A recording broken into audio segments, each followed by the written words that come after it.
Hello, Fáilte. Welcome to my channel and welcome to this reading of the Táin Cúailgne with myself, Lora O'Brien, and occasional commentary, but we won't be doing commentary all the time, just if something kind of interesting pops up. But we're here for a reading of the Táin, and make sure that you have seen the previous videos so that you're watching them in order. And we are going to jump right in with our Joseph Dunn translation.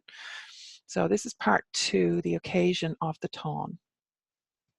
So when last we left our heroes, Maeve and Ailill had been fighting over who was the wealthiest. And make sure that you watch that for the context of why that was important, okay? It's not just Maeve being a jealous bitch. So be careful on that one. Watch your conditioning, right? The occasion of the Táin. Then were brought to them the least precious of their possessions, that they might know which of them had more treasures, riches, and wealth. Their pails and their cauldrons and their iron-wrought vessels, their jugs and their keeves and their eared pitchers were fetched to them. Likewise their rings and their bracelets and their thumb rings and their golden treasures were fetched to them, and their apparel, both purple and blue and black and green, yellow, vari-coloured and grey, dun, mottled and brindled. Their numerous flocks of sheep were led in from the fields and meads and plains. These were counted and compared and found to be equal, of like size, of like number. However, there was an uncommonly fine ram over Maeve's sheep, and he was equal in worth to a bondmaid, but a corresponding ram was over the ewes of Ailill. Their horses and steeds and studs, a bit of foreshadowing there, their horses and steeds and studs were brought from pastures and paddocks. There was a noteworthy horse in Maeve's herd, and he was of the value of a bondmaid. A horse to match was found among Ailill's. Then were there numerous droves of swine driven from woods and shelving glens and wolds. These were numbered and counted and claimed. There was a noteworthy boar with Maeve, and yet another with Ailill. Next they brought before them their droves of cattle and their herds and their roaming flocks from the breaks and wastes of the province. These were counted and numbered and claimed, and were the same for both, equal in size, equal in number, except only there was an especial bull of the bawn of Ailill, and he was a calf of one of Maeve's cows, and Fionvanach, the white-horned, was his name. But he, deeming it no honour to be in a woman's possession, had left and gone over to the kine, that's the cattle, of the king. And it was the same to Maeve as if she owned not a pennyworth, for as much as she had not a bull of his size amongst her cattle. So that's interesting because there is a backstory of how these bulls came to be. So they were originally swine herds belonging to, well, not belonging to, but working for Bove Jarrick down in Munster, in Slievnaman in Munster. And there was a whole battle between them. So they had ended up incarnated basically as bulls in this cycle. So Fionvanach was the white-horned one. And the Mórrígan had a hand in Táin Ragavna. She was actually bringing one of Maeve's cows to become impregnated and Fionvanach to be born. So that's how all these stories are linking and connecting in, right? Then it was that Macroth the messenger was summoned to Maeve, and Maeve strictly bade Macroth to learn where there might be found a bull of that likeness in any of the provinces of Erin. Verily, said Macroth, I know where the bull is that is best and better again, in the province of Ulster, in the 100 of Cúailgne, in the house of Dara, son of Fiachna, even Dun Cúailgne, the brown bull of Cúailgne, or Cooley, he is called. Go thou to him, Macroth, and ask for me of Dara the loan for a year of the brown bull of Cúailgne. And at the year's end he shall have the meed of the loan, to wit, 50 heifers and the Dun Cúailgne himself. And bear thou a further boon with thee, Macroth. Should the border folk and those of the country grudge the loan of that rare jewel that is the brown bull of Cúailgne, Let Dara himself come with his bull, and he shall get the measure equalling his own land of the smooth plain of Ai, and a chariot of the worth of thrice 7 bondmaids, and he shall enjoy my own close friendship. I think we can all figure out what close friendship means. They're being a little bit circumspect on that in the translation. So just to note that Maeve here is offering a very feckin' good deal for the loan of this bull, right? So she's not looking for trouble. She needs to solve a problem, absolutely. This Dun Cúailgne, the brown bull of Cooley, would solve her problem. She's not going looking to steal it or raid it initially. She wants the loan of it, and she's offering a lot in return for the loan of this from Dara. Okay? Just bear that in mind. So, thereupon the messengers fared forth to the house of Dara, son of Cúailgne. This was the number wherewith Macroth went, namely 9 couriers. Anon welcome was lavished on Macroth in Dara's house. Fitting welcome it was. Chief messenger of all was Macroth. Dara asked of Macroth what had brought him upon the journey and why he has come. The messenger announced the cause for which he has come and related the contention between Maeve and Ailill. And it is to beg the loan of the brown bull of Cúailgne to match the white-horned that I am come, said he. And thou shalt receive the hire of this loan, even 50 heifers and the brown of Cúailgne himself. And yet more, I may add.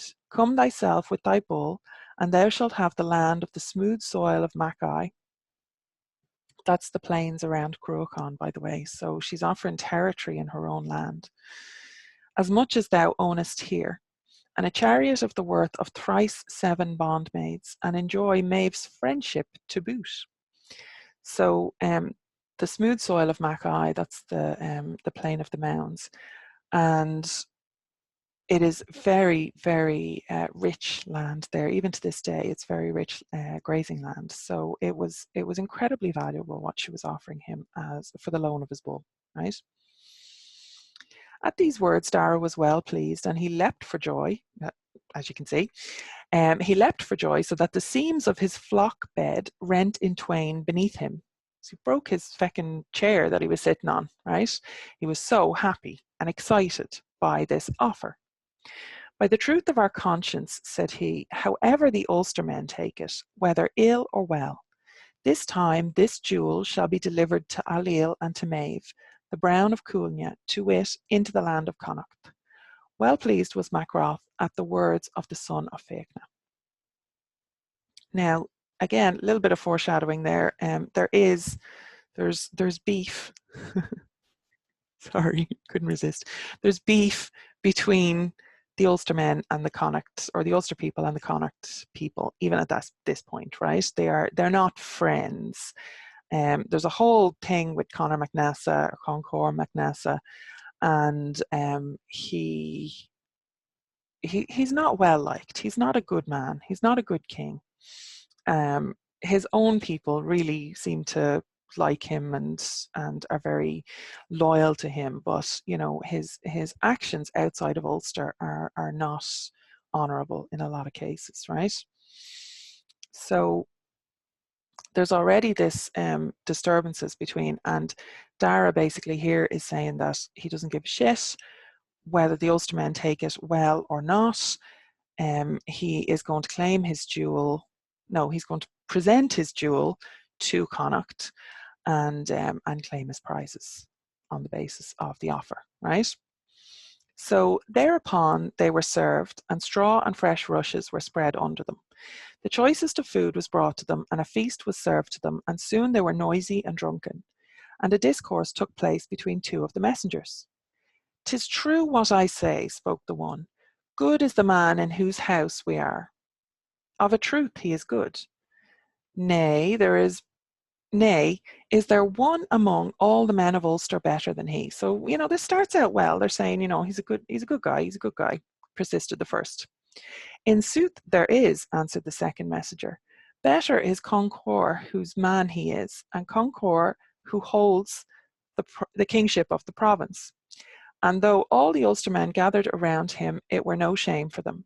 Yet is it passing good of Dara that what had been a task for the 4 mighty provinces of Éireann to bear away from the land of Ulster, even the brown bull of Cúailgne, is surrendered so freely to us 9 footmen. So he's starting to throw shade now on Dara. So I'm using a lot of like colloquial slang. I'm not sure why I'm doing that. Maybe it's like an aversion to the ye olde language that I'm reading out. So forgive me. It's actually a little bit appropriative of me. I'm going to try and not do that because that terminology is not of my culture. Okay, it's internet stuff that I've picked up. So anyway, he is he's saying that Dara, like the 4 mighty provinces of Éireann, wanted the brown bull of Cúailgne, and Dara's just going to give it away so freely, right? So hereupon a 3rd runner had his say. Now these are all drunk, remember. What is this ye dispute about, he asked. Yon runner says, a good man is the man in whose house we are. Yea, he is good, said the other. Is there among all the Ulstermen any that is better than he? Demanded the 1st runner further.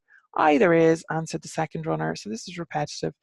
Better is Concord, whose man he is, and though all the Ulstermen gathered around him, it were no shame for them. Yet truly it is of Dara that what had been a task for 4 of the grand provinces of Éireann to bear away out of the borders of Ulster is handed over even unto us 9 footmen. I would not grudge to see a retch of blood and gore in the mouth whereout that was said, for were the bull not given willingly, yet should he be taken by force. Now, boasting of men. So in the 1st episode, we saw that Ailill was boasting. In the 2nd episode, we saw that these messenger dudes are boasting. And there is also the whole curse of Macha thing, which plays in. I'm not sure if the curse of Macha is going to be in this, but it definitely comes about with the boasting of men, particularly drunken men. We're not sure if Ailill was in his cups or not when he was doing the pillow talk, but he was certainly feeling fair pleased with himself anyway. So this, where the bull not given willingly, yet should he be taken by force. So if Dara wouldn't give him up, Maeve would be coming in to take him, is basically what was being said here. At that moment it was that Dara MacFeachna's chief steward came into the house, and with him a man with drink and another with food, and he heard the foolish words of the runners, and anger came upon him. And he set down their food and drink for them, and he neither said to them, eat, nor did he say, eat not. So he just set down the food and drink and left, basically. Straight away he went into the house where was Dara MacFeachna and said, was it thou that hast given that notable jewel to the messengers, the brown bull of Cúailgne? Yea, it was I, Dara made answer. Verily, it was not the part of a king to give him, for it is true what they say, unless thou hadst bestowed him of thine own free will, so wouldst thou yield him in despite of thee by the host of Ailill and Maeve, and by the great cunning of Fergus MacRoich. I swear by the gods whom I worship, spoke Dara, they shall in no wise take by foul means what they cannot take by fair. This is where things start to go downhill pretty quickly. There they abide till morning. So just for anybody who's missed that, Dara is pissed off now and saying that he's swearing by the gods who he worships that they're not getting it. He's of the opinion now that, you know, for whatever reason, he's of the opinion now that they would be taking it if he wasn't given it, so he's digging the heels in, right? So there they abide till morning. Betimes on the morrow the runners arise and proceed to the house where is Dara. Acquaint us, Lord, how we may reach the place where the brown bull of Cúailgne is kept. Nay then, saith Dara, but were it my wont to deal foully with messengers, or with travelling folk, or with them that go by the road, not one of you would depart alive. How sayest thou, quoth MacRoth. Great cause there is, replied Dara. Ye said, Unless I yielded in good sort, I should yield to the might of Ailill's host and Maeve's and the great cunning of Fergus. So Fergus MacRoth, or Macroic, was the king of Ulster previously and has ended up exiled into Maeve's kingdom with a band of Ulstermen.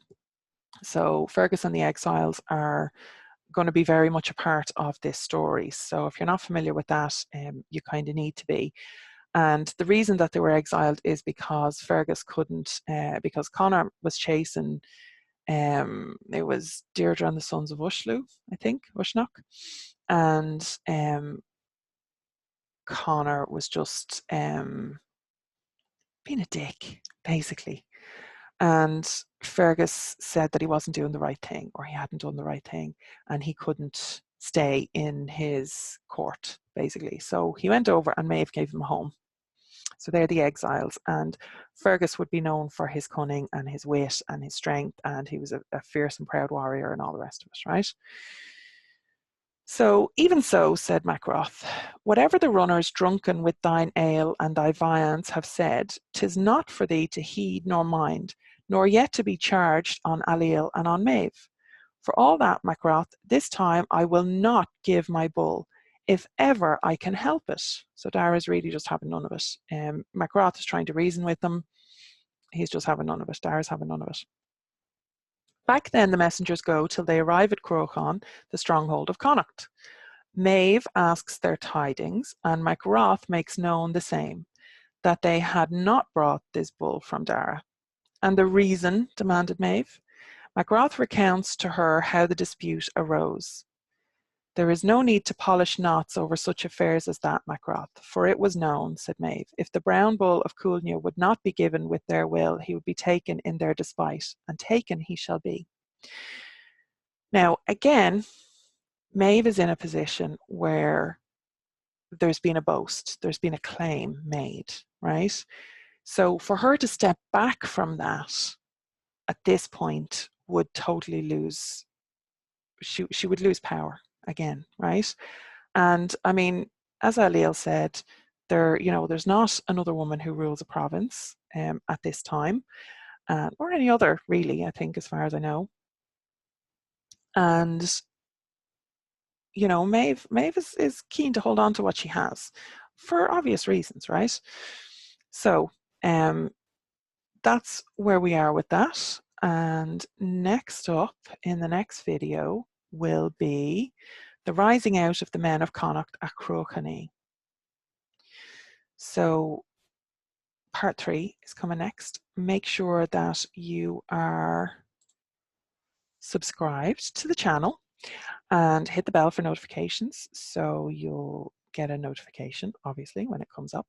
And any other videos that I'm doing in the meantime, you will get notifications for them as well. They're all on this kind of topic: Irish paganism, Irish lore, Irish history, heritage, spirituality, all that kind of stuff.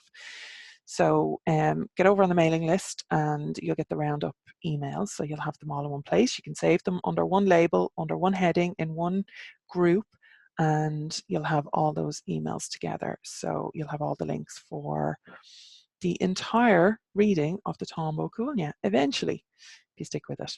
Okay, slán go fóill, and I will see you in the next video.